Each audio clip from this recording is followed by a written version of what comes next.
പ്രിയപ്പെട്ടവരെ, ഉടമ്പടി ധ്യാനം തുടങ്ങുകയാണ്.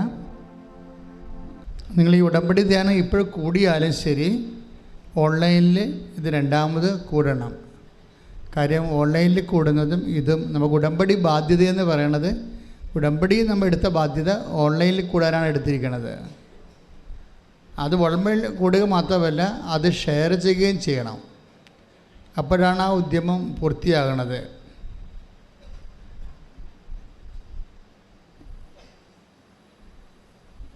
കുറച്ച് ഏറെ കൂടുതൽ പ്രയാസങ്ങളിരിക്കുന്നവർ ആണ് ഇവിടെ വന്ന് ധ്യാനം കൂടുന്നത്. അതിൽ സന്തോഷമേ ഉള്ളൂ, കുഴപ്പമില്ല. കർത്താവ് അങ്ങനെ ഒത്തിരി പേര് അനുഗ്രഹിക്കുന്നുണ്ട്, സന്തോഷമുണ്ട്. പക്ഷേ നിങ്ങളുടെ ഉടമ്പടി ബാധ്യത എന്ന് പറയുന്നത് ഓൺലൈനിൽ ധ്യാനം ചൊവ്വാഴ്ച അപ്പ് ചെയ്യുമ്പോൾ കൂടുന്നതാണ്. അതാണ് നിങ്ങൾ ഷെയർ ചെയ്യേണ്ടത്. ഷെയർ ചെയ്യുമ്പോഴാണ് മറ്റുള്ളവരെ ഇത് മാത്രമല്ല, സാക്ഷ്യവും ഷെയർ ചെയ്യണം. സാക്ഷ്യവും ഷെയർ ചെയ്യണം. ചിലരൊക്കെ നിങ്ങളിലൂടെ ദൈവത്തെ അറിയണത് സാക്ഷ്യം വഴിയായിരിക്കും. സാക്ഷ്യം ദൈവികമായ ദൈവത്തിൻ്റെ സ്വന്തം ഇടപെടലായത് കാരണം ആ സാക്ഷ്യം ഒരു പ്രാവശ്യം കേട്ടാലും മതി, അപ്പോൾ തന്നെ ആൾക്കാർക്ക് അഭിഷേകം ഉണ്ടാകും. അതുകൊണ്ട് സാക്ഷ്യം ഷെയർ ചെയ്യാൻ വേണ്ടി പ്രത്യേകം ശ്രദ്ധിക്കണം. ഇതൊക്കെ നമ്മുടെ ഉടമ്പടി ഉത്തരവാദിത്തങ്ങളാണ്. ഉടമ്പടി ഉത്തരവാദിത്തം എന്ന് പറയുന്നത് നമ്മൾ എന്തുമാത്രം കാർക്കശ്യമായിട്ട് വേണമെങ്കിൽ നമുക്ക് ഒപ്പിച്ച് ആ ഡിമാൻഡ് സാറ്റിസ്ഫൈ ചെയ്യുന്ന രീതിയിൽ ചെറുതായിട്ടൊക്കെ ചെയ്യാം. പക്ഷേ ആൻസറബിൾ ആകണത്, പ്രെയർ ആൻസറബിൾ ആകണത് പലപ്പോഴും നമ്മളതിൽ ഇൻവെസ്റ്റ് ചെയ്യുന്ന എനർജി ഒക്കെ അടിസ്ഥാനപ്പെടുത്തിയിരിക്കും. അപ്പോൾ ഇത് വളരെ സീരിയസ് ആയിട്ട്, കാര്യം ഉടമ്പടിയിൽ ചൊല്ലുന്ന ഏർപ്പാടൊക്കെ 40% ഉള്ളൂ. ബാക്കി 60% ചെയ്യുന്ന സുവിശേഷ വേലകളാണ്. ചെയ്യുന്ന സുവിശേഷ വേല. ഈ ദിവസങ്ങളിൽ വന്ന ഒരു സാക്ഷ്യമാണ് അനിലിൻ്റെ സാക്ഷ്യം. അപ്പോൾ അതൊക്കെ മനസ്സിൽ കേൾക്കുക, ആ പേര് കേൾക്കുമ്പോൾ അറിയാം ഇത് നോൺ ക്രിസ്ത്യൻ ആണല്ലോ എന്ന് പറഞ്ഞു. പക്ഷേ അനിലിൻ്റെ സാക്ഷ്യം എന്താണ്? 6 തവണ IELTS എഴുതി തോറ്റുപോയതാണ്. 2 വർഷമായെന്ന് തോന്നി എഴുതാൻ തുടങ്ങിയിട്ട്. ഇപ്പോൾ 2 വർഷമായിട്ടും എഴുതി തോറ്റുപോയി. അപ്പം അതുകൊണ്ട് പിന്നെ ആരോ ഇങ്ങനെ ഒരു സാക്ഷ്യം കേൾക്കാനിടയായി.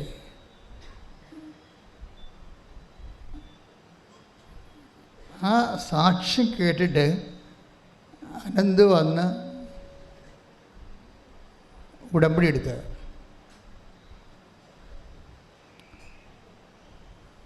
ഉടമ്പടി എടുത്ത് കഴിയുമ്പോൾ ഒറ്റ മാസത്തിനുള്ളിൽ IELTS പാസ്സായി വിസ പ്രോസസ്സ് ചെയ്ത് ഒരു മാസം നമുക്ക് ലൈറ്റ്നിങ് സ്പീഡാണ് വന്നത്. പിന്നീട് ആ സാക്ഷ്യം നിങ്ങൾ കേൾക്കണം, അനന്തുവിൻ്റെ സാക്ഷ്യം.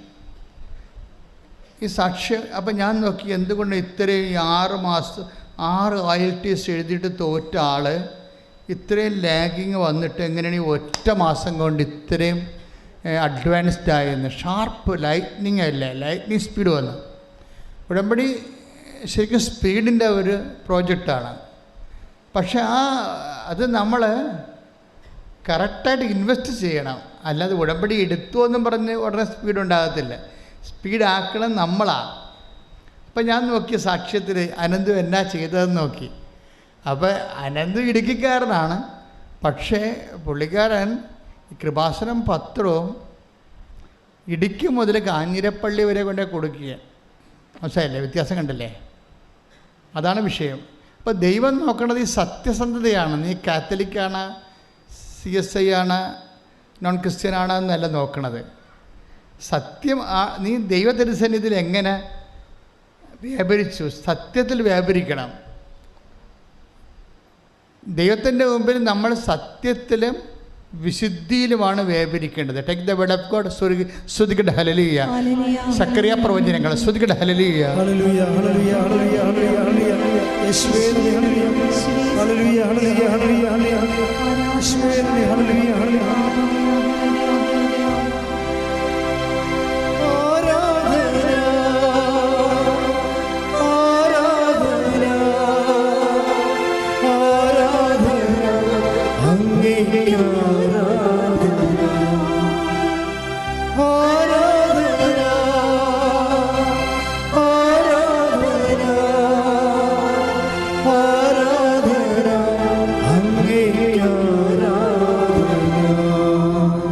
ലൂക്കായുടെ സുവിശേഷം 1-ാം അധ്യായം 70 മുതലുള്ള തിരുവചനങ്ങൾ. ലുക്ക 1-ാം അധ്യായം 70 മുതലുള്ള തിരുവചനങ്ങൾ. ആദ്യം മുതൽ തൻ്റെ വിശുദ്ധന്മാരായ പ്രവാചകന്മാരുടെ അധരങ്ങളിലൂടെ അവിടുന്ന് അരുളി ചെയ്തതുപോലെ ശത്രുക്കളിൽ നിന്നും നമ്മെ വെറുക്കുന്നവരുടെ കയ്യിൽ നിന്നും നമ്മെ രക്ഷിക്കാനും നമ്മുടെ പിതാക്കന്മാരോട് വാഗ്ദാനം ചെയ്ത കാരുണ്യം നിവർത്തിക്കാനും നമ്മുടെ പിതാവായ അബ്രാഹത്തോട് ചെയ്ത അവിടുത്തെ വിശുദ്ധമായ ഉടമ്പടി അനുസ്മരിക്കാനും ശത്രുക്കളുടെ കൈകളിൽ നിന്ന് വിമോചിതരായി നിർഭയം പരിശുദ്ധിയിലും നീതിയിലും എപ്പോഴും അവിടുത്തെ മുമ്പിൽ ശുശ്രൂഷ ചെയ്യാൻ വേണ്ട അനുഗ്രഹം നമുക്ക് നൽകാനുമായിട്ടാണ് ഇത്. ഉടമ്പടിയിൽ വരേണ്ട ശുശ്രൂഷ സക്കറിയ പ്രവാചകൻ സ്നാപക യോഹന്നാൻ്റെ അപ്പനാണിത് പറയണത്. ഉടമ്പടി അനുസരിച്ച് വരേണ്ട ശുശ്രൂഷ വിശുദ്ധിയിലും നീതിയിലുമാണ്. Read it again. സ്തുതിക്കട്ടെ ഹല്ലേലൂയ. ശത്രുക്കളുടെ കൈകളിൽ നിന്ന് വിമോചിതരായി. ഒന്ന് പറഞ്ഞേ. ശത്രുക്കളുടെ കൈകളിൽ നിന്ന് വിമോചിതരായി നിർഭയം പരിശുദ്ധിയിലും നീതിയിലും എപ്പോഴും അവിടുത്തെ മുമ്പിൽ ശുശ്രൂഷ ചെയ്യാൻ വേണ്ട അനുഗ്രഹം നമുക്ക് നൽകാനുമായിട്ടാണ് ഇത്. അപ്പോൾ whether you are Christian or a non-Christian, that doesn't make anything in the concept of ഉടമ്പടി കവനൻറ്റ്. അവിടെ എന്താ പ്രശ്നം വെച്ചാൽ അവിടെ നമുക്ക് ഇൻവെസ്റ്റ് ചെയ്യാനുള്ള കഴിവുണ്ടായാൽ മതി. Ability to invest. അവിടെ നിങ്ങളുടെ വിശ്വാസം നിക്ഷേപിക്കാനുള്ള കഴിവ്, നിക്ഷേപക്ഷമത എന്താണ്? അത് 2 കണ്ടൻറ്റ് ബേസിക് ഉണ്ട്. എന്താണ്? ഒന്ന്, വിശുദ്ധി ഉണ്ടാകണം. വിശുദ്ധിയിലാണ് ഇത് ചെയ്യേണ്ടത്. വിശുദ്ധി എന്ന് പറയുമ്പോൾ ശാരീരിക വിശുദ്ധി മാത്രമല്ല, മാനസിക വിശുദ്ധിയുണ്ട്, ആത്മീയ വിശുദ്ധിയുണ്ട്. ഇപ്പം ശെമയോൻ ആദിമസഭയിലെ ശെമയോൻ അപ്പോസ്തലന്മാരുടെ കരങ്ങൾ വഴി അത്ഭുതങ്ങൾ സംഭവിക്കുമ്പോൾ ശെമയോൻ പണം കൊടുത്തിട്ട് ഈ കഴിവ് ഞങ്ങൾക്ക് തരാൻ വേണ്ടി, എനിക്ക് തരാൻ വേണ്ടി ശെമയോൻ പത്രോസിനോട് യാചിക്കുന്നുണ്ട്. അങ്ങനെ ദൈവത്തിൽ സഭയിൽ പ്രവർത്തിക്കുന്ന കഴിവുകളെ, കൃപകളെ നമുക്ക് വേണമെങ്കിൽ പണം കൊടുത്ത് അടിച്ചു മാറ്റാം എന്ന് ധരിക്കുന്ന ആൾക്കാർ ഇന്നല്ല പണ്ടുകൊണ്ടായിരുന്നു. Take the word of God. സ്തുതിക്കട്ടെ ഹല്ലേലൂയ. അപ്പോസ്തലപ്രവർത്തനങ്ങൾ 8:18. അപ്പോസ്തലപ്രവർത്തനം 8:18. അപ്പോസ്തലന്മാരുടെ കൈവെപ്പ് വഴി പരിശുദ്ധാത്മാവ് നൽകപ്പെട്ടത് കണ്ടപ്പോൾ ശിമയോൻ അവർക്ക് പണം നൽകിക്കൊണ്ട് പറഞ്ഞു, ഞാൻ ആരുടെ മേൽ കൈകൾ വെച്ചാലും അവർക്ക് പരിശുദ്ധാത്മാവിനെ ലഭിക്കത്തക്ക വിധം ഈ ശക്തി എനിക്കും തരിക. പത്രോസ് പറഞ്ഞു, നിന്റെ വെള്ളിത്തുട്ടുകൾ നിന്നോട് കൂടെ നശിക്കട്ടെ. എന്തെന്നാൽ ദൈവത്തിന്റെ ദാനം പണം കൊടുത്ത് വാങ്ങാമെന്ന് നീ വ്യാമോഹിച്ചു. നിനക്ക് ഈ കാര്യം കാര്യത്തിൽ ഭാഗഭാഗിത്വമോ അവകാശമോ ഉണ്ടായിരിക്കുകയില്ല. കാരണം നിന്റെ ഹൃദയം ദൈവസന്നിധിയിൽ ശുദ്ധമല്ല. അതാണ് പ്രശ്നം. ഉടമ്പടി എടുത്താൽ ഉടമ്പടി പ്രകാരം നിങ്ങൾക്ക് മറ്റുള്ളവർ സാക്ഷ്യം പറയണ പോലെ പറയാവുന്ന നിങ്ങൾ വിദ്യാധാരണ ഉണ്ടാക്കരുത്. കാരണം ഈ കണ്ടീഷൻ വെരിഫൈ ചെയ്യണം. എന്താ ഇപ്പം ശമയോന് സംഭവിച്ചിരിക്കണത്? നീ പറയണത് ആലപ്പുഴ വന്ന് ഞങ്ങൾ ഉടമ്പടി എടുത്തു, അതനുസരിച്ചിട്ട് സ്പൃശ്യ പ്രവർത്തനങ്ങളൊക്കെ ചെയ്യുന്നുണ്ടെന്ന് പറഞ്ഞാലും ഇതിൻ്റെ ലക്ഷ്യം ശമയോൻ എന്താ ഉദ്ദേശിക്കണത്? ശമയോന് ഭൗതിക അയാൾ നേരത്തെ മന്ത്രവാദം ചെയ്തിരുന്ന ആളാണ്. മന്ത്രവാദ പണി കൊണ്ട് കുറേ കാശുണ്ടാക്കിയിരുന്നത്. ഈ ഉടമ്പടി കൊണ്ട് നിങ്ങളോ ഞങ്ങളോ ഇതുപോലെ ഭൗതിക നേട്ടം ഉണ്ടാക്കാൻ ഉദ്ദേശിച്ചാൽ അത് വരാൻ വിഷയം എന്താണ്? അവസാനം പറഞ്ഞ വാക്കെന്താ അതിനെക്കുറിച്ച്? എന്താ പറഞ്ഞിരിക്കുന്നത്? നിന്റെ ഹൃദയം ദൈവസന്നിധിയിൽ ശുദ്ധമല്ല. അതാണ് അസസ്മെന്റ് എന്ന് പറയുന്നത്. എന്ന് പറഞ്ഞ് നിന്റെ ഹൃദയം ദൈവ തിരുസന്നിധിയിൽ ശുദ്ധമല്ല. അതുകൊണ്ടാണ് സക്കറിയ പ്രവാചകൻ പറയണത്, എന്താ പറയണത്? നിന്റെ മുമ്പാകെ വിശുദ്ധിയിലും, തമ്മിൽ കിണ്ടക്കണ ആ വേട്, ശുശ്രൂഷ ചെയ്യുന്ന വ്യക്തികൾ ഇപ്പം ഉടമ്പടി ചെയ്തിട്ട് നമ്മൾ ചെയ്യുന്ന ശുശ്രൂഷയാണ്, അല്ലാതെ പ്രാർത്ഥിക്കുകയല്ല. ഉടമ്പടി ചെയ്ത വ്യക്തികൾ പിന്നെ എന്താ ചെയ്യണത്? ശുശ്രൂഷയാണ് ചെയ്യണത്. ശുശ്രൂഷ എവിടെയാണ് ചെയ്യണത്? നിങ്ങളുടെ നാട്ടിലാണ്, നിങ്ങളുടെ വീട്ടിലാണെന്ന് പറയരുത്. ആരുടെ ശുശ്രൂഷ നമ്മൾ ചെയ്യണത്? വീട്ടിലായാലും നാട്ടിലായാലും അടുക്കളയിലായാലും അരങ്ങത്തായാലും ചെയ്യണത് ദൈവത്തിൻ്റെ മുമ്പിലാണ്. Praise the Lord. അത് പറഞ്ഞ തൻ്റെ മുമ്പിൽ പറഞ്ഞ് വായിച്ചോളൂ. പരിശുദ്ധിയിലും നീതിയിലും. അതാണ് തൻ്റെ മുമ്പിൽ പറഞ്ഞ് പരിശുദ്ധിയിലും നീതിയിലും ശുശ്രൂഷ ചെയ്യാൻ വേണ്ട അനുഗ്രഹം നമുക്ക് നൽകാനുമായിട്ടാണ് ഇത്.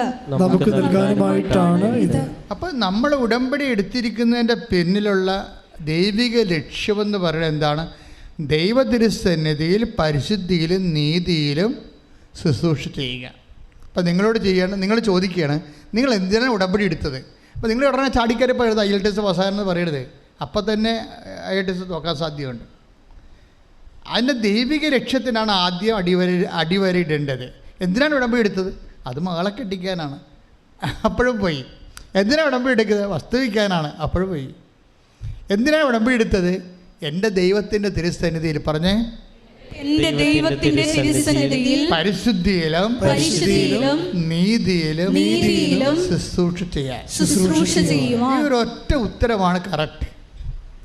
അപ്പം നമ്മൾ ഉടമ്പടി ഇന്നു മുതൽ ചെയ്യണ കാര്യങ്ങൾ പരിശുദ്ധിയിലാണോ നീതിയിലാണോ എന്ന് പരിശോധിച്ചുകൊണ്ട് ചെയ്യാൻ തുടങ്ങിയാൽ നല്ല ശരിക്കും ഇങ്ങോട്ട് ടൈം ഷോർട്ടേജ് ചെയ്യണ സംഭവം. കാര്യം ഉടമ്പടിയുടെ ഏറ്റവും വലിയ മെച്ചമെന്ന് പറയുന്നത് ടൈം ഷോർട്ടണിങ് ആണ്. ഈ ടൈം ഷോർട്ടണിങ് സംഭവിക്കണത് എങ്ങനെയാണെന്നറിയാവോ? പ്രസൻസ് ഫീൽ ചെയ്യുമ്പോഴാണ്. വേറെ ഒരു പാക്കേജും ഇല്ലാത്ത പരിശുദ്ധ കുർബാന ഒഴിച്ച് വേറെ ഒരു കവനൻറ്റിനും അല്ലെങ്കിൽ ഒരു ശുശ്രൂഷയ്ക്കും ദൈവം വാഗ്ദാനം പ്രസൻസ് തന്നിട്ടില്ല. ഒരു പ്രസൻസ് ഉള്ളത് 18-20 18-20 ആ 18-20 ഉള്ള പ്രസൻസ് കവനൻ്റൽ പ്രസൻസാണ്. മത്തായി 18-20 എടുത്തേ, ശ്രദ്ധിക്കട്ടെ. ഹല്ലേലൂയ ഹല്ലേലൂയ ഹല്ലേലൂയ ഹല്ലേലൂയ ഹല്ലേലൂയ.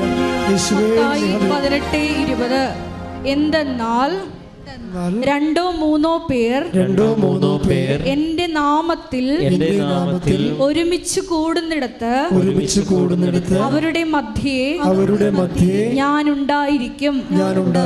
അപ്പൊ അവിടെ കണ്ടീഷനിലാണ് ആ പ്രസൻസ്. എന്താ മത്തായി 18-20 എന്താ പറയണത്? എന്തെന്നാൽ 1-2 പേർ എന്റെ നാമത്തിൽ ഒരുമിച്ച് കൂടുന്നിടത്ത് അവരുടെ മധ്യേ ഞാനുണ്ടായിരിക്കും. അത് വാഗ്ദാനമാണ്. ഞാൻ ഉണ്ടായിരിക്കുമെന്നുള്ളത് വാഗ്ദാനമാണ്. പക്ഷേ എവിടെയാണ് അവിടുത്തെ പ്രശ്നം? എൻ്റെ നാമത്തിലാണ്. അവിടെ വിഷയം. നമുക്ക് വെറുതെ ഒരുമിച്ച് കൂടിയിട്ട് കാര്യമില്ല. വെറുതെ ഒരുമിച്ച് കൂടിക്കഴിഞ്ഞാൽ അയൽക്കൂട്ടത്തിൽ കൂടുന്ന പോലെ ഇരിക്കും. അതാണ് നമ്മൾ സംഭവം. വെറുതെ ഒരുമിച്ച് യേശുക്രിസ്തുവിൻ്റെ നാമത്തിൽ ഒരുമിച്ച് അവിടെ കൂടണമെന്നുണ്ടെങ്കിൽ, അതുകൊണ്ടാണ് ഞാൻ എപ്പോഴും ഉടമ്പടി ചെയ്യുന്നത് പോകുന്നവർ, നാട്ടിലുള്ളവരെ ഒരുമിച്ച് കുറേ പേരുണ്ടെങ്കിൽ നിങ്ങൾ കൂട്ടായ്മ ഉണ്ടാക്കി അവിടെ അഖണ്ഡ ജപമാല പ്രാർത്ഥന നടത്തണമെന്ന് പറഞ്ഞതിൻ്റെ കാരണം ഈ പ്രസൻസ് കണ്ടിന്യൂ ചെയ്യാൻ വേണ്ടിയാണ്. അങ്ങനെ ഒത്തിരി പേര് എല്ലാ രാജ്യങ്ങളും തന്നെ ഒത്തിരി പേര് ചെയ്യുന്നുണ്ട്. നമ്മളവിടെയൊക്കെ വീഡിയോ, അവരുടെ പ്രാർത്ഥന, അവിടെ അഖണ്ഡ ജപമാല നടത്തുന്ന വീഡിയോ അവർ അയച്ചു തന്നിട്ട് നമ്മൾ അപ്പ് ചെയ്യുന്നുണ്ട്. ഇനിയും നിങ്ങൾക്കത് ചെയ്യാം. അതിൻ്റെ ഉദ്ദേശമെന്ന് പറയുന്നത് കവനൻ്റിലായിരിക്കുന്നവർ, ഉടമ്പടിയിലായിരിക്കുന്നവർ, ദൈവവുമായിട്ട് കരാറിലായിരിക്കുന്നവർ ഇവിടെ ഒരു കൂട്ടായ്മയാണ്. അപ്പോൾ സ്വാഭാവികമായിട്ട് ക്രിസ്തുവിൻ്റെ നാമത്തിലാണ്. ക്രിസ്തുവിൻ്റെ നാമത്തിൽ, അതാണ് അവർ പറയുന്നത്. എൻ്റെ നാമത്തിൽ ഈശോ പറയുന്നുണ്ട്. എൻ്റെ നാമത്തിൽ ആണ് നമ്മൾ കൂടുന്നതെങ്കിൽ തീർച്ചയായിട്ടും അത് കർത്താവിൻ്റെ സാന്നിധ്യത്തിലാണ്. എൻ്റെ മുമ്പിലെന്ന് പറഞ്ഞ കാര്യം അതാണ് സാധാരണ ഉദ്ദേശിക്കുന്നത്. അതായത് എൻ്റെ മുമ്പിൽ വിശുദ്ധിയോടും നീതിയോടും കൂടി. അപ്പം നീതി, വിശുദ്ധി എല്ലാം നമ്മൾ ആന്തരിക ശോധന ചെയ്യേണ്ട കാര്യങ്ങളാണ്. നമ്മൾ നീതിയിലാണ് ഈ സംഭവം ചെയ്യണത്, സത്യത്തിലാണോ? കാര്യം സത്യവും എന്ന് പറയുമ്പോഴേ സുവിശേഷ വിഹിതമായ സത്യമാണ്. അതുകൊണ്ടാണ് നമ്മൾ ഇടയ്ക്ക് ഞാൻ നിങ്ങൾ പറഞ്ഞ കാത്തലിക്സ് ആണെങ്കിൽ നിങ്ങളെ കുമ്പസാരിച്ചിട്ട് ചെയ്യണം. നോൺ കാത്തലിക്സ് അതുപോലെ അങ്ങനെയുള്ളവരൊക്കെ ആത്മാവിൻ്റെ വിശുദ്ധി ഉറപ്പ് വരുത്തിയിട്ട് വേണം ഇത് ചെയ്യാൻ. അതുകൊണ്ട് ഈ ഇത് സ്പീഡപ്പാകാൻ വേണ്ടി അങ്ങനെ പറയണത്. നിർഭാഗ്യവശാൽ ഈ അച്ഛനെ കാണാൻ വരുന്ന കുറച്ച് ആൾക്കാരില്ലേ, അവർ പോലും ഉന്തിത്തള്ളി കൊണ്ടുവരുന്ന ആൾക്കാർ നമ്മുടെ കൃപാസനത്തിൽ ഈ കലവര് പോലും കയറ്റാൻ പറ്റാത്ത ആൾക്കാരെയാണ്. ഞാൻ ഇന്നലെ കൊറോണത്തിനെ പിടിച്ചു. ഞാൻ പറഞ്ഞു അവിടെ നിപ്പ് കണ്ടപ്പോഴത്തേക്ക് മനസ്സിലായി ഇത് പിശാചാണല്ലോ. ഞാൻ പറഞ്ഞു നീ ഉടമ്പടിയുടെ എന്നാ ബന്ധം? ഒരു ബന്ധവുമില്ല. അമ്മയെടുത്ത് ഞാൻ പറഞ്ഞ് സാധനത്തിനെ കൊണ്ടുവന്ന് പ്രസൻറ്റ് ചെയ്തിരിക്കുകയാണ്. അമ്മ ഉടമ്പെടുത്ത് നിങ്ങൾ ഒരിക്കലും അച്ഛൻ്റെ അടുത്ത് വരുമ്പോൾ നിങ്ങൾ വളരെ ശ്രദ്ധിക്കണം. നിങ്ങൾ ആരെയും കൊണ്ടുവരണത് അവരെ കുമ്പസാരിപ്പിച്ചിട്ട് കുർബാന സ്വീകരിപ്പിച്ചിട്ട്, അല്ലെങ്കിൽ നോൺ ക്രിസ്ത്യൻസ് ആണെങ്കിൽ പ്രാർത്ഥിച്ച് വിശുദ്ധിയോടെ ആണ് കൊണ്ടുവരേണ്ടത്. ചുമ്മാ ഉറങ്ങിക്കിടക്കണങ്ങനെ വെളുപ്പിനെ വലിച്ച് നേപ്പിച്ചിട്ട് അവിടെ കിടന്ന് ഇടി, പന്നിയെ കപ്പലിൽ കയറുന്ന പോലെ അമ്മയും മകളും നമ്മൾ ഇടിയാണ്. അങ്ങനെ ഒരു കണത്തിൽ ഇവിടെ വലിച്ചു കൊണ്ടുവന്ന് ഇവിടെ കൊണ്ടുവന്ന് പ്രവേശിച്ച് ചെയ്യും. അങ്ങനെ കൊണ്ടുവന്നൊരു കഥയില്ല. ഒന്നാമത്തെ ഇതിനെ കാണുമ്പോൾ എനിക്ക് മനസ്സിലാവും, ഈ സ്റ്റഫിനെ കാണുമ്പോൾ എനിക്ക് മനസ്സിലാവും. പിന്നെ ഞാൻ പ്രാർത്ഥിക്കത്തൊന്നുമില്ല, പിന്നെ നിങ്ങളെ സ്വാധീനിക്കാൻ വേണ്ടി. കാര്യം ഇതിൻ്റെ തല കവിഞ്ഞിട്ട് കാര്യമില്ല. എപ്പോഴും നമ്മൾ ശ്രദ്ധിക്കേണ്ടത് അങ്ങനെയുള്ളവർ, അമ്മമാർ, അവർ മക്കളുടെ ആധ്യാത്മികത സംശയമുള്ള അമ്മമാർ ഇവിടെ കൂടെ വന്നിട്ട് അവരുടെ തൊട്ട് വിശ്വാസ പ്രമാണം ചൊല്ലിക്കൊണ്ടിരിക്കണം അച്ഛൻ പ്രാർത്ഥിക്കുമ്പോൾ. നേരത്തെ അങ്ങനെ ഉണ്ടായിരുന്നോ? കൂടെ ഒരാൾ കൂടി നിന്ന് പ്രെയർ സപ്പോർട്ട് ചെയ്ത് കൊടുക്കണം, പ്രെയർ സപ്പോർട്ട് ചെയ്യും. കാര്യം ഇതെല്ലാം നമ്മൾ കാണിക്കുന്ന സത്യസന്ധതയുടെ ഭാഗമായിട്ട് വരുന്ന വിഷയമാണ്. നമ്മൾ ഇപ്പോൾ അനന്തു എന്താ ചെയ്തത്? ഇടുക്കിയും കാഞ്ഞിരപ്പള്ളിയും തമ്മിൽ എന്നാ ദൂരമാണ്, 2 ജില്ലയല്ലേ. എന്തിനാ ഇത്രയും ദൂരെ പോയിട്ട് ഈ പ്രേക്ഷിത പ്രവർത്തനം ചെയ്യണത്? ദൂരെ വരെ പോയിട്ട് അത് സത്യത്തിലാണ് ചെയ്യണത്, സത്യത്തിലും സ്നേഹത്തിലുമാണ് ചെയ്യണത്. അപ്പോൾ ദൈവത്തിന് സത്യമാണെന്ന് എൻ്റെ മക്കളെ, ഞാൻ നിങ്ങളെ കുറ്റം പറയുകയോ വഴക്ക് പറയുകയോ അല്ല.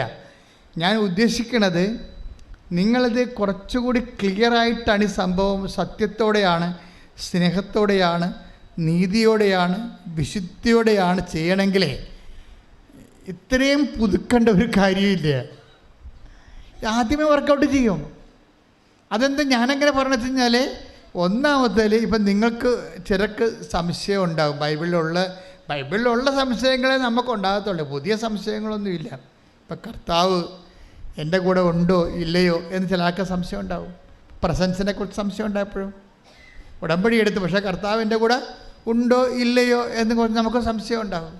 എല്ലാവർക്കും അല്ല, കുറച്ച് പേർക്ക് സംശയം ഉണ്ടാവും. ചിലക്ക് ഉടമ്പടി എടുക്കുമ്പോൾ, ഈ ദിവസങ്ങളിലെ സാക്ഷ്യങ്ങൾ കേൾക്കുമ്പോഴേ ചിലക്ക് ഉടമ്പടി എടുക്കുമ്പോൾ തന്നെ ഒരു ഇന്നർ കൂൾനെസ് അങ്ങോട്ട് വരും. അതിനാണ് ആന്തരിക അഭിഷേകം എന്ന് പറയണത്. ഭയങ്കര പ്രശ്നത്തിലായിരിക്കും വരണത്. പക്ഷെ ഉടമ്പടി എടുത്ത് കഴിയുമ്പോൾ, വാഗ്ദാന പേടകത്തിൽ കൊണ്ടുവന്ന് കരാറ്, ഉടമ്പടി പ്രമാണം നിക്ഷേപിച്ച് കഴിയുമ്പോൾ ഓട്ടോമാറ്റിക് ഒരു ഇന്നർ കൂൾനെസ് അവർ ഫീൽ ചെയ്യും. 2 സാക്ഷി ഞാൻ ഈ ദിവസങ്ങളിൽ കേട്ട്, ഒറ്റ ദിവസം ഉണ്ടായിരുന്നതാണ്. ഒരു ആന്തരികമായ ഒരു തണുപ്പ്, എന്നിട്ട് എല്ലാം ശരിയാകും എന്നുള്ള ഒരു ആന്തരിക ബോധ്യം ആരോ ഉള്ളിലിരുന്ന് പറയണ പോലെ. അത് അത്ര സാക്ഷികൾ ഉടമ്പടിക്ക് മാത്രമേ ഉള്ളൂ. ആരോ ഉള്ളിൽ നിന്ന് പറയുന്നു, ആരോ നമ്മുടെ കൂടെ വരുന്നുവെന്ന് തോന്നണം, ആരോ നമ്മുടെ കൂടെ നിൽക്കുന്നുവെന്ന് നമുക്ക് തോന്നണം. അങ്ങനെ പ്രസൻസ് ഫീലിംഗ്. ചില സമയത്ത് ചിലർക്ക് ഇതുപോലെ ഒരു സംശയം വരും, ഓ കർത്താവ് എൻ്റെ കൂടെ ഉണ്ടോ ഇല്ലയോ, അതില്ല എൻ്റെ കയ്യിരിപ്പ് എനിക്കറിയാമില്ല. അങ്ങനെ നിങ്ങൾ അണ്ടർ എസ്റ്റിമേറ്റ് ചെയ്യും. നിങ്ങളുടെ കയ്യിരിപ്പ് നിങ്ങൾക്കറിയാമെന്ന് നിങ്ങൾ പറഞ്ഞാൽ അതിനെക്കുറിച്ച് നിങ്ങൾക്ക് അനുതാപം ഉണ്ടായാൽ മതി. നിങ്ങളുടെ കയ്യിരിപ്പ് നിങ്ങൾക്കറിയാമല്ലോ എന്ന് പറഞ്ഞിട്ട് നിങ്ങളെ ശപിക്കേണ്ട കാര്യമില്ല. അതിനെക്കുറിച്ച് നിങ്ങൾക്കൊരു ദുഃഖമുണ്ടായാൽ മതി.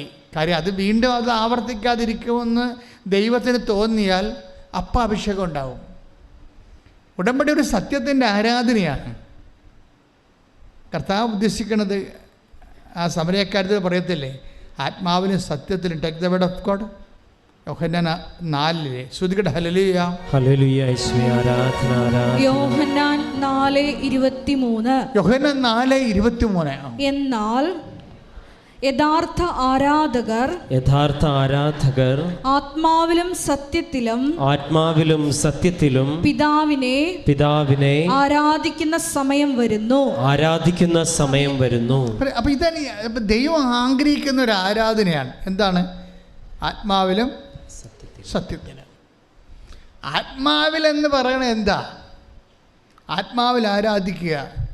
അപ്പോൾ നിങ്ങളവർക്ക് ഇങ്ങനെ കലകുല സ്വസ്ഥർക്കം മസ്തർക്കം ക്രിസ്തർക്കം എന്നൊക്കെ പറഞ്ഞുകൊണ്ട് ഈ ഭാഷാപര പ്രാർത്ഥന ചെയ്യുന്നതാണ്. അല്ല, അങ്ങനെയല്ല. ആത്മാവിൽ ആരാധിക്കുകയെന്ന് വെച്ച് കഴിഞ്ഞാൽ, ഇപ്പം നിങ്ങൾ ലൂക്ക 8:26 എടുത്തേ, റോമ 8:26 എടുത്തേ, ശ്രുതികട ഹല്ലേലൂയ യേശുവേ ആരാധന ഹല്ലേലൂയ ഹല്ലേലൂയ ഹല്ലേലൂയ ഹല്ലേലൂയ യേശുവേ നന്ദി ഹല്ലേലൂയ. റോമ 8:26. നമ്മുടെ ബലഹീനതയിൽ ആത്മാവ് നമ്മെ സഹായിക്കുന്നു. വേണ്ടവിധം പ്രാർത്ഥിക്കേണ്ടത് എങ്ങനെയെന്ന് നമുക്കറിഞ്ഞുകൂടാ.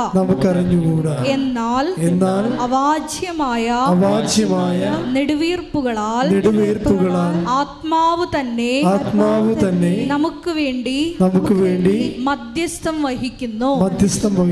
അപ്പോൾ നീ വിശുദ്ധിയുള്ള ആളാണെങ്കിൽ, നീ നീതിയുള്ള ആളാണെങ്കിൽ യഥാർത്ഥ മധ്യസ്ഥൻ രംഗത്ത് വരും നിനക്ക് വേണ്ടി.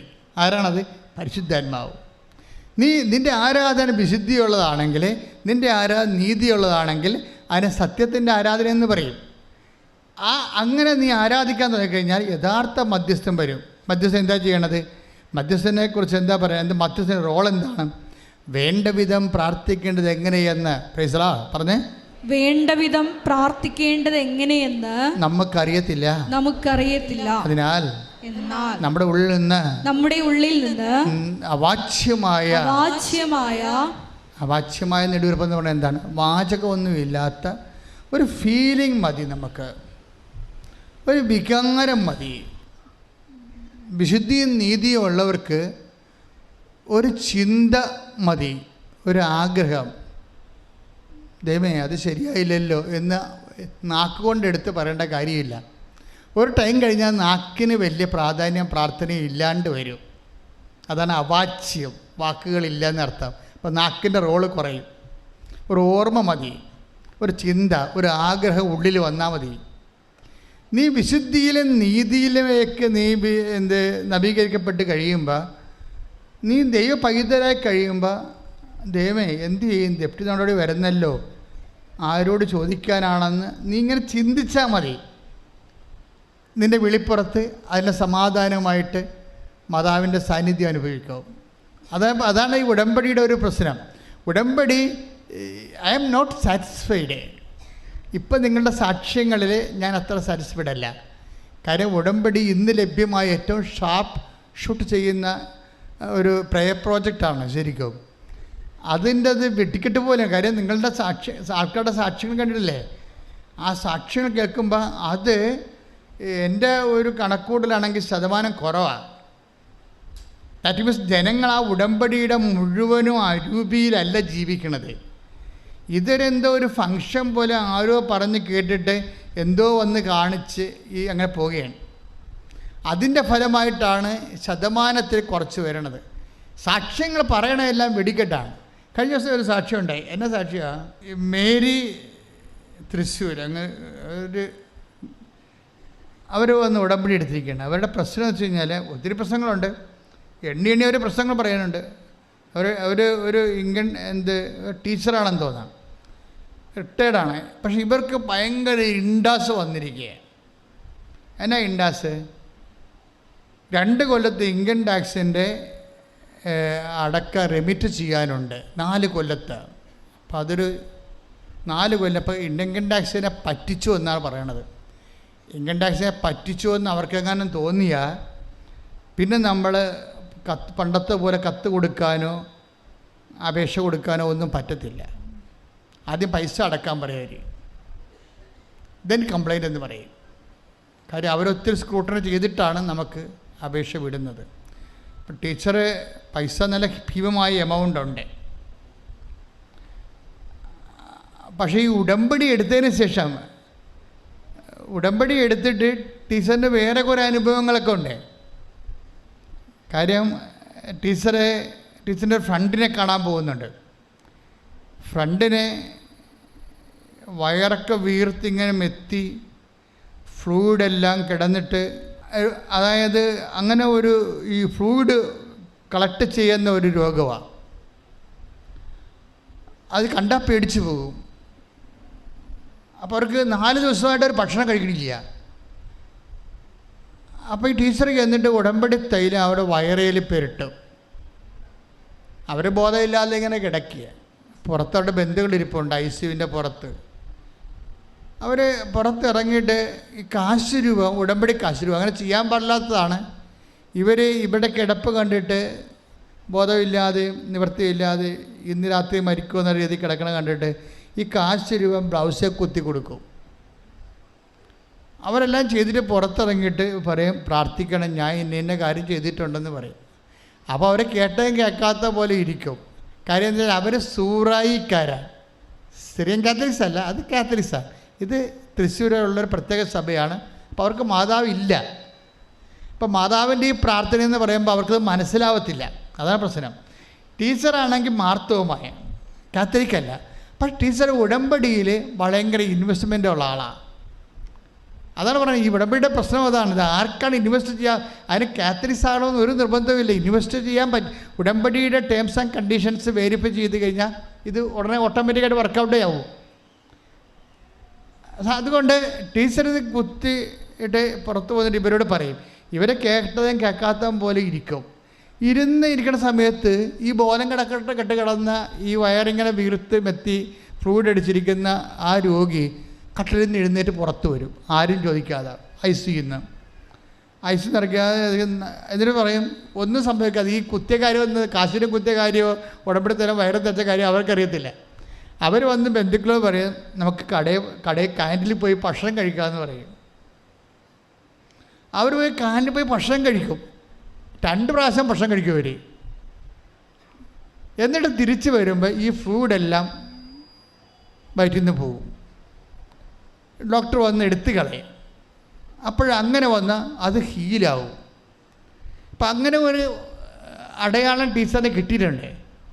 പക്ഷേ അതിനുശേഷം ഇൻകം ടാക്സ് വരണത്. ഇൻകം ടാക്സിൻ്റെ ഓഫീസിൽ ചെല്ലും ടീച്ചർ. ഓഫീസിൽ ചെല്ലുമ്പോൾ പറയുമ്പോൾ ഇത് ഓഫീസർ പറയും. അപ്പം ഇവിടെ ആദ്യം അച്ഛനെ കാണാൻ വരും. അച്ഛനെ കാണാൻ വരുമ്പോൾ ഈ ടീച്ചർ ഈ ഇൻകം ടാക്സിൻ്റെ കാര്യമൊക്കെ പറഞ്ഞു. നിങ്ങൾക്കറിയാമല്ലോ, ഇവിടെ 2 മീറ്റർ 3 മീറ്റർ കിട്ടണത്. അതായത് ഇവിടെ വേറെ പ്രശ്നങ്ങളൊന്നുമില്ല. ലാസ്റ്റ് ആ വിഷയം മാതാവിൻ്റെ മധ്യസ്ഥയിൽ കേട്ട് യേശുനാമത്തെ കൈവച്ച് കൊടുക്കുന്ന ശുശ്രൂഷ മാത്രമേ ഇവിടെ ഉള്ളൂ. അത്രയും മതി. കാര്യങ്ങൾ നടക്കാൻ അത് മതി. അല്ലാതെ ഈ 2 മണിക്കൂർ ഇരുന്ന് സംസാരിക്കേണ്ട ഒരു കാര്യമില്ല. നിങ്ങളെ കുളകുളാന്ന് സംസാരിച്ച് ഞാൻ മൈൻഡ് ചെയ്യത്ത് പോലും ഇല്ല. കാര്യം നിങ്ങൾ സംസാരിക്കേണ്ടതല്ല ഇവിടെ. ആ വിഷയം എൻ്റെ കയ്യിലുണ്ട് ഓൾറെഡി. ഇതൊക്കെ ഓൺലൈനിൽ എപ്പോഴും പ്രെയർ ചെയ്തിട്ടിരിക്കുന്ന വിഷയമാണ്. അപ്പം നിങ്ങളൊന്ന് കണ്ടുമുട്ടുക, തലയിലൊന്ന് കൈവെക്കുക, അത്രേ അവിടെ പ്രശ്നമുള്ളൂ. അപ്പോൾ ഇത് അറിയാൻ പാലാത്ത ഒരു ഉടമ്പടിയിൽ ഇത്ര സജീവമല്ലാത്ത ആൾക്കാരാണ് വാകുളശ്ശേരികളെപ്പോലെ ഇവിടെ കിടന്ന് കണാകുണാക്കെ സംസാരിക്കുന്നത്. ഞാനത് മൈൻഡ് ചെയ്യത്തില്ല. അപ്പോൾ എനിക്ക് മനസ്സിലായി ഇത് ഉടമ്പടി ഉഴപ്പിയ കേസാണെന്ന് മനസ്സിലാവും. ഉടമ്പടിയെക്കുറിച്ച് ബുദ്ധിബോധമില്ലാത്ത വർഗ്ഗമാണ് കിടന്നുകൊണ്ട് സംസാരിക്കണമെന്ന് എനിക്ക് മനസ്സിലാവും. അല്ലെങ്കിൽ അവർ പറഞ്ഞ കാര്യം ഓഫീസിൽ നിന്ന് എനിക്ക് കറക്റ്റ് എൻ്റെ ഷോട്ട് തന്നിട്ടുണ്ട്. ആസാനം വർക്കൗട്ട് ചെയ്യും മര്യാദക്ക് നിന്ന് ആ സമയത്ത് പ്രാർത്ഥിക്കുകയാണെങ്കിൽ. പക്ഷേ ഈ എല്ലാവരും പറയണമെങ്കിൽ എനിക്ക് മനസ്സിലാവും ശരിക്കും. കാര്യം ഈ 10-21 ലക്ഷം ആൾക്കാരുടെ വിഷയങ്ങൾ കേട്ടത് കാരണം വാ പൊളിക്കുമ്പോൾ തന്നെ ഇതാണ് വിഷയമെന്ന് നമുക്കറിയാം. പക്ഷേ ഇവിടെ ഇൻകം ടാക്സിൽ ഇവർക്ക് എങ്ങനെയാണ് ഇത്രയും റെമിറ്റൻസ് വന്നു എന്നുള്ളത് ഇവർ പറഞ്ഞിട്ട് എനിക്ക് മനസ്സിലാവണില്ല. ഇവരങ്ങനെ ചതിക്കുന്ന ആളല്ല, ഗവൺമെൻറ്റിനെ പറ്റിക്കുന്ന ആളല്ല. പിന്നെ എങ്ങനെയാണ് ഇവർക്ക് ഇങ്ങനെ ഇത്രയും അരിയർ വന്നത് എന്ന് എനിക്ക് മനസ്സിലാവണില്ല. അവർ പറഞ്ഞിട്ട് എനിക്ക് മനസ്സിലാവണില്ല. ഞാൻ മാതാവിൻ്റെ അടുത്ത് ചെന്നിട്ട് ഇവരുടെ ഇൻകം ടാക്സ് പേപ്പർ വെക്കും. ഇൻകം ടാക്സ് പേപ്പർ വെക്കുമ്പോൾ മാതാവ് എന്നോടൊരു കാര്യം പറയും. എനിക്ക് ആ മേഖല അറിയാൻ പാടില്ലാത്തതാണ്, ഓഡിറ്റിംഗ് മേഖല അറിയാൻ പാടില്ലാത്തതാണ്. മാതാവ് എന്ന് വന്നിട്ട് ഇവിടെ തലയെ കൈവച്ച് കഴിയുമ്പോൾ TN എന്നും പറഞ്ഞ് ഈശോ എഴുതി കാണിക്കും, TN. അപ്പോൾ ഞാൻ ടീച്ചറെ എന്താണെന്ന് അറിയാൻ പാടില്ല, TN എന്നും പറഞ്ഞ് എഴുതി കാണിക്കണമെന്ന് പറഞ്ഞു. ടീച്ചറിന് മനസ്സിലായില്ലേ TN എന്താണെന്ന്? ഇപ്പം ഞാൻ പറഞ്ഞ് ഈ TN എന്ന് പറഞ്ഞാൽ എനിക്ക് പണ്ട് TN എന്ന് പറഞ്ഞൊരു വണ്ടി ഉണ്ടായിരുന്നു. വിജയകുമാർ സാർ വാങ്ങിച്ചു തന്നതായിരുന്നു കാറ്. അവിടെ വിജയകുമാർ സാറിൻ്റെ കാർ എനിക്ക് തന്നതാണ്. അത് TN രജിസ്ട്രേഷൻ തമിഴ്നാടാണ്.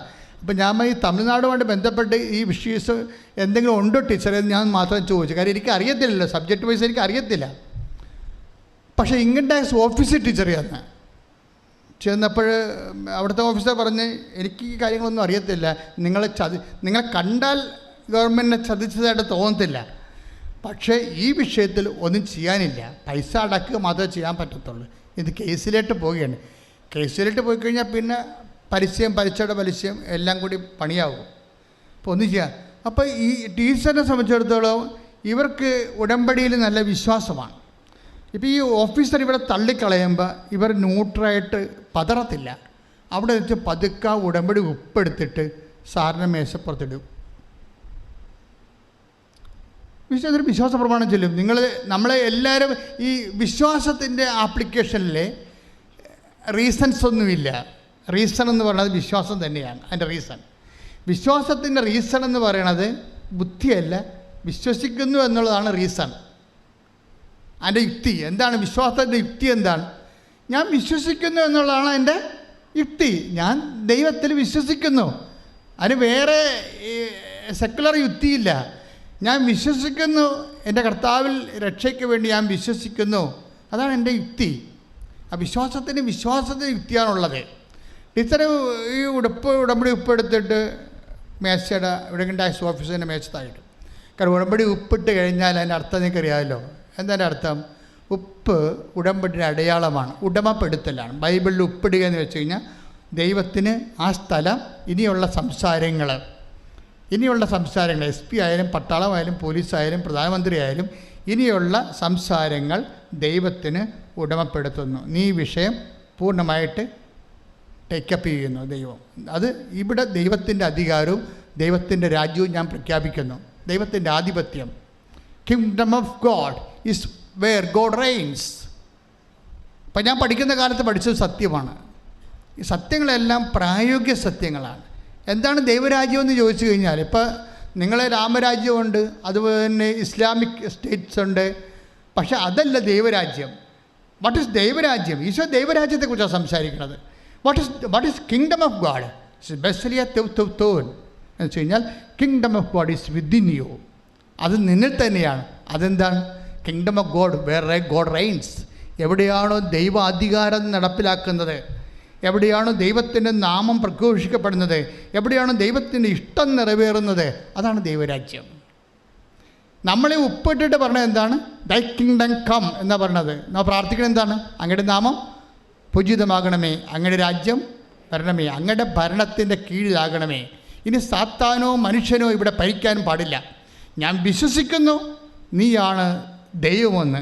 അതുകൊണ്ട് നിൻ്റെ രാജ്യം ഈ ഇൻകം ടാക്സ് ഓഫീസിൽ നിറവേറണം എന്ന് പറഞ്ഞ് ഉപ്പിട്ട് കഴിഞ്ഞപ്പോഴേ നമ്മളെന്താ ചെയ്യണത് എന്ന് പറഞ്ഞിട്ട് ഉപ്പിട്ടിട്ട് നമ്മൾ എന്ത് ചെയ്യും? വിശ്വാസ പ്രമാണം ചൊല്ലാം. വിശ്വാസ പ്രമാണം എന്ന് പറഞ്ഞാൽ എന്താണ്? യേശു കർത്താവാണ്, യേശു അധികാരിയാണ്, യേശു രാജാവാണ് എന്ന് ഞാൻ യേശുവിൻ്റെ ആധിപത്യത്തിന് ഞാൻ എൻ്റെ ഈവൻസുകൾ ഞാൻ ഏൽപ്പിച്ച് കൊടുത്തുകൊണ്ട് യേശുവിൻ്റെ നാമത്തെ ഞാൻ മഹത്വപ്പെടുത്തും. അതാ വിശ്വാസപ്രമാണം. യേശു കർത്താവാണെന്ന് റോമ 8:10 9:10 വായിച്ചുള്ളൂ. ശ്രുതികട്ടെ. ഹല്ലേലൂയ. യേശുവേ നന്ദി. ഹല്ലേലൂയ ഹല്ലേലൂയ ഹല്ലേലൂയ. റോമ 10:9. ആകയാൽ യേശു കർത്താവാണ് എന്ന് അധരം കൊണ്ട് ഏറ്റുപറയുകയും ദൈവം അവനെ മരിച്ചവരിൽ നിന്ന് ഉയർപ്പിച്ചു എന്ന് ഹൃദയത്തിൽ വിശ്വസിക്കുകയും ചെയ്താൽ നീ രക്ഷ പ്രാപിക്കും. മരിച്ചവരിൽ നിന്ന് എന്താ നമ്മൾ വിശ്വസിക്കണത്? ഒന്ന് എന്താ പറഞ്ഞത്? യേശു കർത്താവാണ്. പറഞ്ഞേ, യേശു കർത്താവാണ്. നമ്മൾ വിശ്വസിക്കണത് എന്താണ്? ഒത്തിരി വാരിക്കെട്ടൊന്നും വിശ്വസിക്കണില്ല. എന്താണ്? യേശു കർത്താവാണ്. Praise the Lord. എന്ന് പറഞ്ഞേ, യേശു കർത്താവാണ്. അപ്പൊ യേശു കർത്താവാണെന്ന് പറയുമ്പോഴേ ഈ ലോകത്തിൻ്റെയും വരാനിരിക്കുന്ന ലോകത്തിൻ്റെയും കർത്താവാണ്.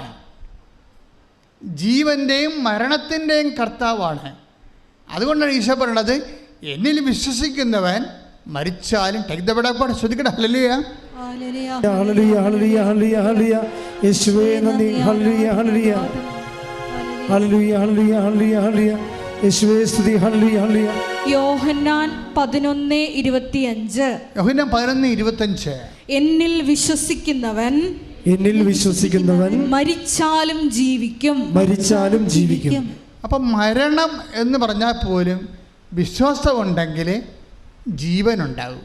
ചത്തുപോയ സംഭവമായിരിക്കും. മനസ്സിലായില്ലേ? ചത്തുപോയ സംഭവമായിരിക്കും. ഇപ്പോൾ ഇൻകം ടാക്സ് വന്ന് ഇവരുടെ സമാധാനം ചത്തുപോയി ഇല്ലേ? ജപ്തി നടപടി വന്ന് നിങ്ങളുടെ സാമ്പത്തിക തകർച്ച വന്നുപോയി, ചത്തുപോയ സംഭവമാണ്. പക്ഷേ ഇതിനെ ജീവിപ്പിക്കാനുള്ള ഒറ്റ സിംഗിൾ ഫോർമുലയേ ഉള്ളൂ. എന്താണ്? എന്നിൽ വിശ്വസിക്കുന്നവൻ. പറഞ്ഞേ, എന്നിൽ വിശ്വസിക്കുന്നവൻ ഏത് തരത്തിൽ മരിച്ചു പോയാലും ജീവിക്കും. അതെന്ന് വെച്ച് കഴിഞ്ഞാൽ മനുഷ്യൻ ശരീരത്തെ മരിച്ചാൽ പോലും, കാരണം ഞാൻ അമ്മയെ കണ്ടില്ലേ, അമ്മ ഈ ലോകത്ത് ജീവിച്ചിരുന്ന ആളാണല്ലോ. അമ്മ 2000 കൊല്ലം മുമ്പ് ഈ ലോകത്ത് ജീവിച്ച് നിങ്ങളെപ്പോലെ ജീവിച്ചിരുന്ന ആളല്ലേ.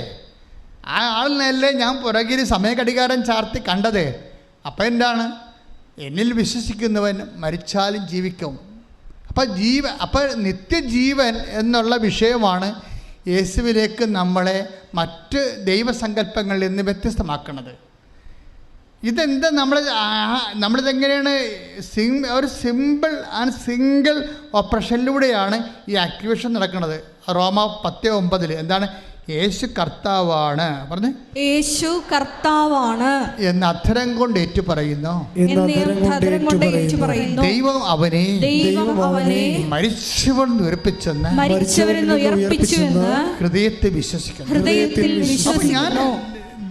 ദൈവം അവനെ മരിച്ചവൻ നിർപ്പിച്ചതുപോലെ അവനെ വിശ്വസിക്കുന്ന എൻ്റെ ജീവിതത്തെയും ഈ സകല സാഹചര്യങ്ങളിൽ നിന്ന് ലിഫ്റ്റ് ചെയ്യുമെന്ന് ഞാൻ വിശ്വസിച്ചുകൊണ്ട് അവൻ്റെ നാമത്തിലാണ് ഞാൻ ഈ ആക്ടിവേഷൻ നടക്കുന്നത്, ഈ സാൾട്ടാറ്റീവ് ആക്ടിവേഷൻ നടക്കുന്നത്. അവരെ ഉപ്പ് താഴെയിട്ട് തരി 2-3 തരി ഇട്ട് കാണത്തുള്ളേ.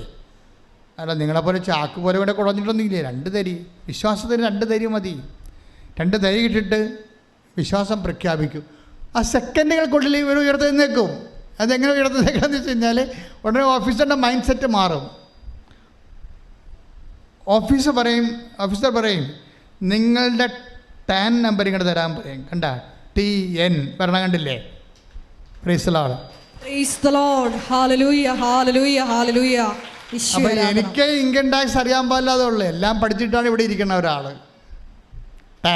TN praise the Lord. അപ്പോൾ ഉടനെ ടീച്ചർ ഇൻകം ടാക്സിൻ്റെ ഇവിടെ ടാൻ നമ്പർ കൊടുക്കും.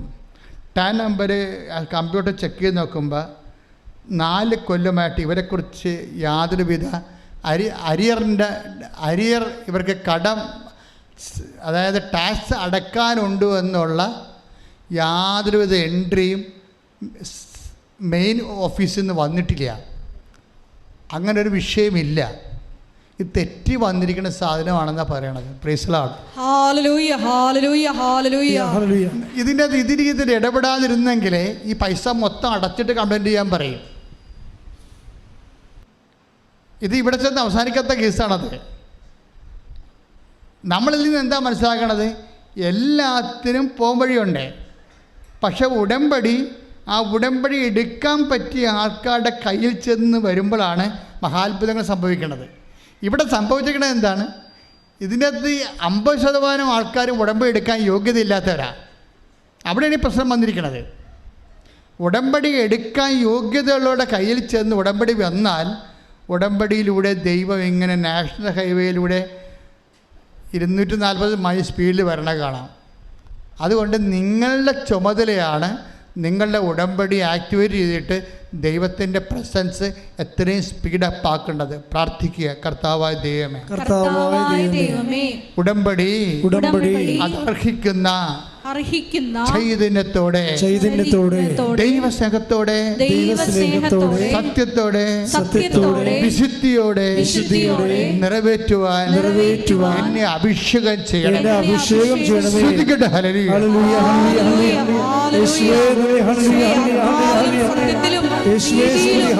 എപ്പോഴും അവിടുത്തെ ശുശ്രൂഷ ചെയ്യാനുള്ള കൃപ ഈ ആരാധനയിലൂടെ ഞങ്ങൾക്ക് നൽകണമേ. ഹല്ലേലൂയ. യേശുവേ നന്ദി, യേശുവേ ആരാധന.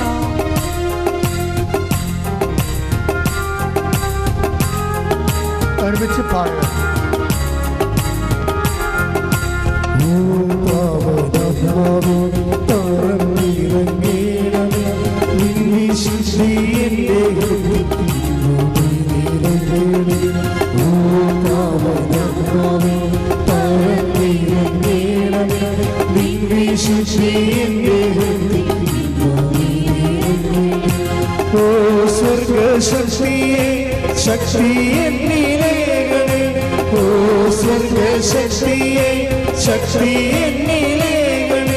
ദൈവസ്തുതി പാടിടാ,